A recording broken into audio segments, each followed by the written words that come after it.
Life living in the country in the 1930s was hard. The barrier that separated rural living from equality with city life was the absence of electricity on the farm. Farm homes during that time typically heated and cooked with wood stoves, with lighting provided by kerosene lamps. The water to be used in the home had to be carried by hand.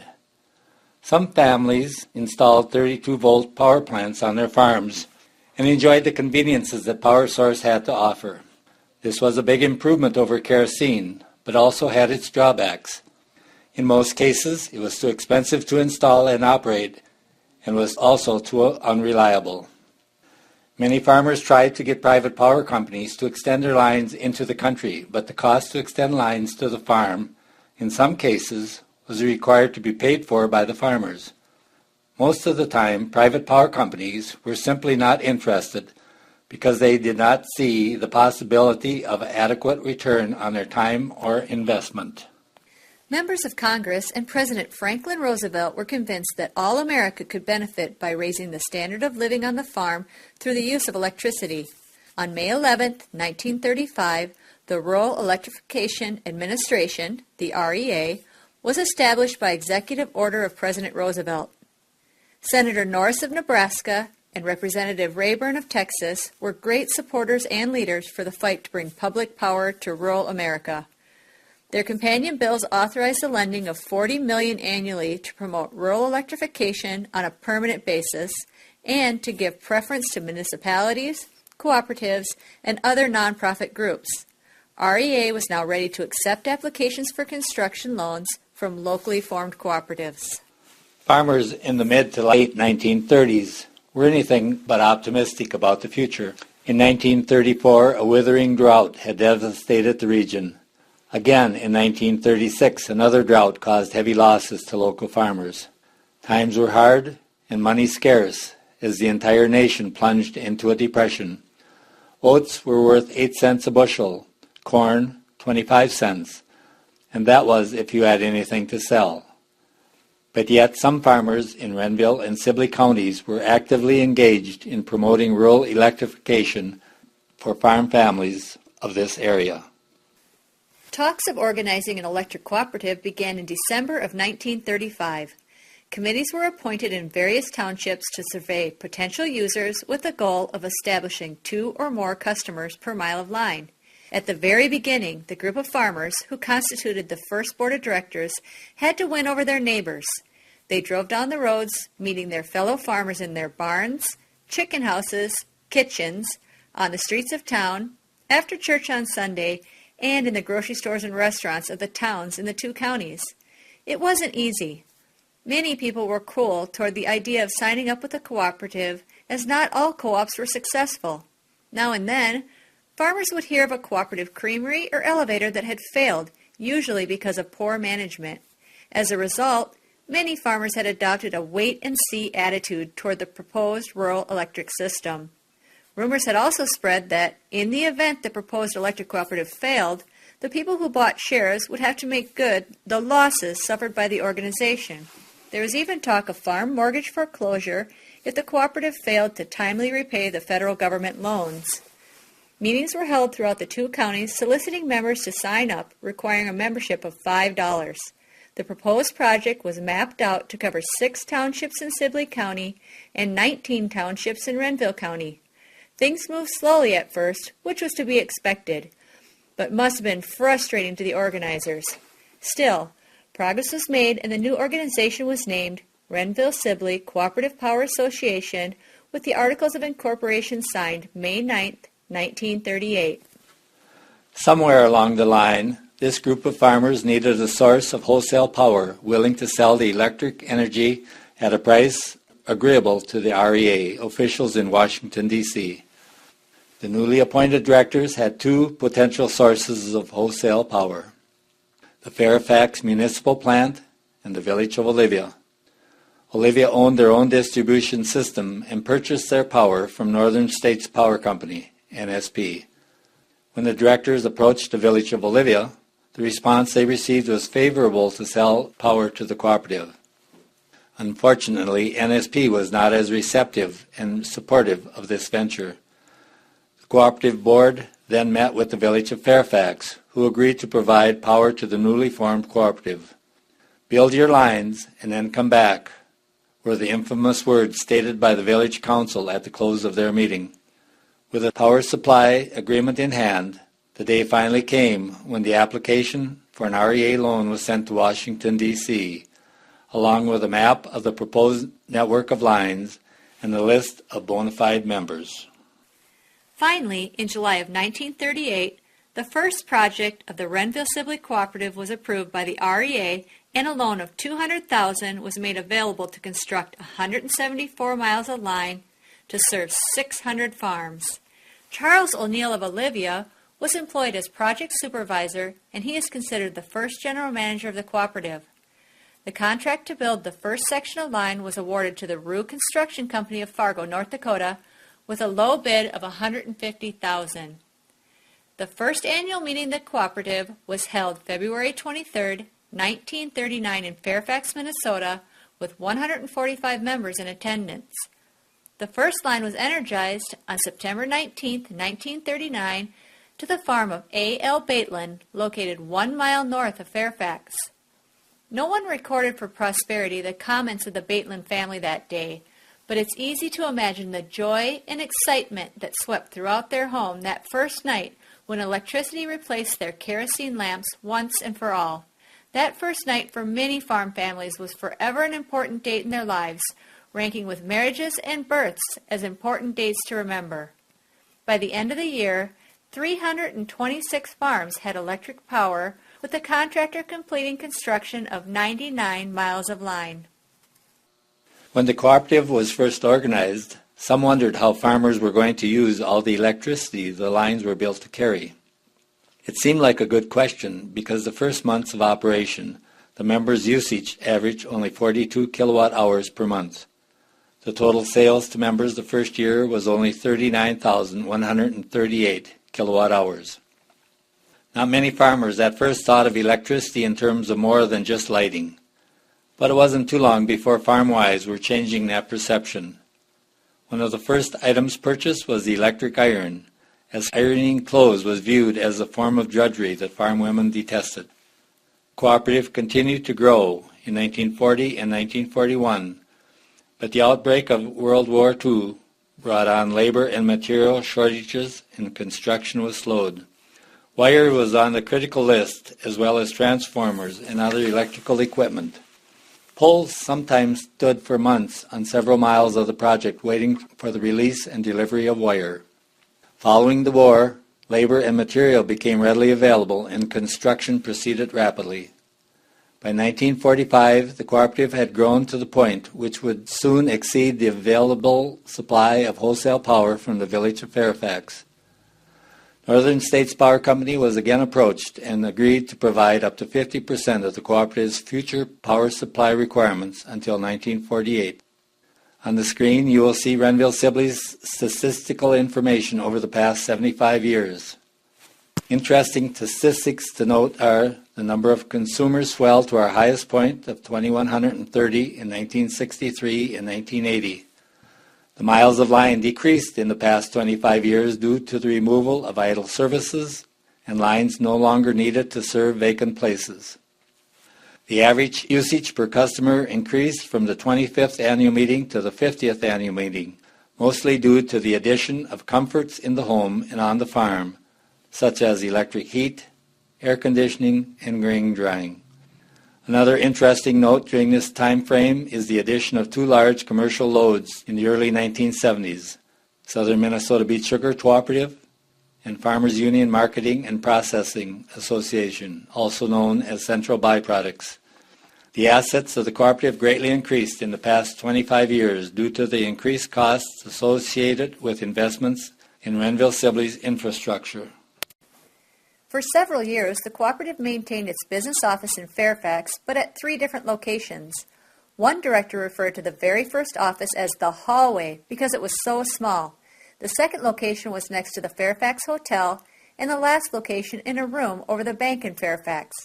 None of the office locations were considered elegant, but were workable. Many times, equipment and materials were stored in rented garages or at employees' homes. The sentiment of the Board of Directors in early 1948 was to relocate the office and business to a more central location within the system. And with approval of the membership, in August of 1948, the Cooperative headquarters were relocated to Danube. The Cooperative rented office and garage space in Danube until 1949, when they purchased the Leak Garage building, where the Cooperative is still located today. The building was remodeled in 1960, 1982, and 1999, with a warehouse addition added in 1982 and a boardroom added in 2002. Additional property was purchased north of Danube in 1991, where a second storage warehouse and pole yard was constructed. Renville-Sibley continued to purchase power from NSP in increasing amounts as the system grew. The village of Fairfax provided the cooperative with all of the power supply possible, which was adequate until 1945. The village was able to supply portions of the cooperative needs until 1954. At the annual meeting of the cooperative in 1951, the membership passed a resolution urging Congress to continue the development of the Missouri River and to consider the construction of transmission lines into Minnesota with a focus on the future. The Board of Directors of Renville-Sibley began looking at the possibility of joining together with other cooperatives in southern Minnesota to secure the guarantee of a reliable power supply. In 1956, Renville-Sibley, along with 18 other rural electric cooperatives in southern Minnesota, became members of Cooperative Power Association, a generating and transmission cooperative formed to serve rural electric cooperatives in Minnesota. In 1957, the Bureau of Reclamation brought power into Minnesota. This power was generated from hydroelectric plants recently constructed on the Missouri River and transmitted through recently constructed transmission lines running across the Dakotas. Renville-Sibley was allocated a share of this low-cost power at that time, and we continue today to benefit from that allocation. The cooperative management and board of directors continued to look for an adequate source of power for the future as the system continued to grow. In 1961, Renville-Sibley left Cooperative Power Association and joined together with another group of cooperatives to form Basin Electric. The idea of building power plant generation near the fuel source in the lignite coal fields of North Dakota became a reality when Basin Electric Cooperative was formed. In the 1970s and 80s, with electric energy consumption increasing every year, Basin Electric added new generating plants in North Dakota and in Wyoming. In early 1984, discussions began with East River Electric Cooperative, located in Madison, South Dakota. East River is a Class A member of Basin Electric and owns transmission facilities and substations. In 1984, East River provided power to 25 distribution systems located in western Minnesota and eastern South Dakota. East River was in the process of installing equipment for a load management system they intended to finance and operate. In addition to controlling peaks and marketing off-peak energy use, Renville-Sibley could significantly benefit from the diversity of the East River system as weather conditions from west to east varied considerably. Renville-Sibley's typical annual peak occurred in the fall during crop drying, which was not a high energy use time experienced by the rest of the East River member systems. Everything about the relationship looked positive, and on June 15, 1985, Renville-Sibley became the 26th member of East River Electric. A renewed concern over climate change and a potential lack of adequate generation resources fueled the push in the beginning of the 21st century toward renewable energy resources such as wind and solar. The state of Minnesota led the way with one of the most progressive mandates in the nation, the Next Generation Act of 2007. This energy legislation included statewide goals for reducing energy use and greenhouse gas emissions and increased energy conservation and use of renewables. Specifically, by the year 2025, 25% of the total energy used in the state has to be derived from renewable energy resources. In Minnesota, there are several wind farms decorating the skyline. Renville-Sibley members have also done their part toward the renewable effort. In 2012, Renville-Sibley had 5 members with either wind or solar at their personal properties, and the cooperative purchased over 132,000 kilowatt hours back to our system from their excess generation. Today, Basin Electric has a total of 10 power resource plants along with a total of 132 wind turbines. There are 2 natural gas plants under construction that will be available to serve the members in 2013. These power resources serve over 136 rural electric cooperatives, 2.8 million households in 9 states in the Midwest region. Most of the construction at Basin Electric in the 70s and 80s was completed during a period when our nation was experiencing high inflation and high interest rates. This factor alone caused Renville-Sibley's wholesale power costs to increase significantly during this period, and combined with the promoted mindset of consumers to conserve energy due to the rising costs of crude oil, the cooperative's annual sales were declining. The challenge the board and management of Renville-Sibley faced in the early 80s was how to increase sales while at the same time decrease monthly and annual peaks of the system. The installation of a load management system was a clear choice to assist in solving the problem. Financing, installing, and operating such a system by Renville-Sibley's small size and employee base was a huge hurdle. The challenge the board and management of Renville-Sibley face today is how to keep energy affordable in an environment of significant increases in the cost of wholesale power, declining kilowatt-hour sales, and pressure from state and federal legislators for energy conservation, renewable energy mandates, and environmental concerns surrounding the use of coal, one of the lowest cost fuels available for generating electricity. As recently as the 1980s, our office staff manually calculated bills, filed documents, and typed correspondence on a typewriter. Today, our computer systems are automated. Our members have access to view and pay their bills online, and we even have a Renville-Sibley Twitter account. In an effort to better serve the membership, Renville-Sibley installed an automated meter reading system, or AMR. Upon its completion in 2009, the system provided Renville-Sibley the ability to remotely read each meter, which provides for more accurate monthly billing statements, increased information to assist in usage questions, and the ability to quickly validate outages remotely amongst a host of other features. Probably the most notable benefit to the members is access to timely usage data. Members have the ability to view their daily energy usage online. Access to this information empowers the membership to make smarter decisions on their electric usage. There is no doubt that technology will continue to play a big role in the future of our cooperative. Only 4 legal firms have represented Renville-Sibley throughout the history of the cooperative. The first attorney for the cooperative was Wilbert C. Nelson of Fairfax, followed by a law firm of Pfeiffer and Lauerman from Olivia. In 1952, attorney Everett Young from New Ulm and later Winthrop was retained as the cooperative's legal advisor. Next was Thomas Simmons of Simmons & Hunt of Olivia. Attorney Charles Hunt from Olivia is the current legal advisor for the cooperative. Charles O'Neill from Olivia was the first general manager of the cooperative. Ewald Schmeckel from Fairfax was the second manager to lead the cooperative.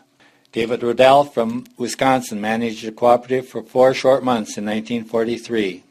Les Schrupt managed our cooperative for 30 years from 1943 until his death in 1973. Ray Grosslags was the general manager until his death in 1979. Robert Westby managed Renville-Sibley until his retirement in 1998. Dale Christensen then served as manager until his retirement on December 1st of 2012. Our current manager, Deanne Neuville, began serving the membership on December 1st of 2012. The board of directors who have served this cooperative over the past 75 years have done an excellent job in securing an adequate and dependable power supply for all the members. The decisions they have made throughout the years continually benefited the membership and, today, have placed our cooperative in an advantageous position. The board of directors of the past, as well as the current directors, have always placed a high priority on members' needs And that is why I believe, after 75 years, our cooperative is not only surviving, but thriving. The Touchstone Energy values of accountability, integrity, innovation, and commitment to community were important standards to achieve, even back at the beginning of the cooperative. These 4 standards continue to be an important focus as we move forward into the future. 75 years and countless hours of hard work later, Renville-Sibley is a modern, dynamic electric cooperative dedicated to providing safe, reliable, efficient electricity to its members. Today, we plug in our cell phones, televisions, gaming systems, and modern appliances without even thinking about the power needed to run these gadgets. Most of us cannot even imagine life without electricity.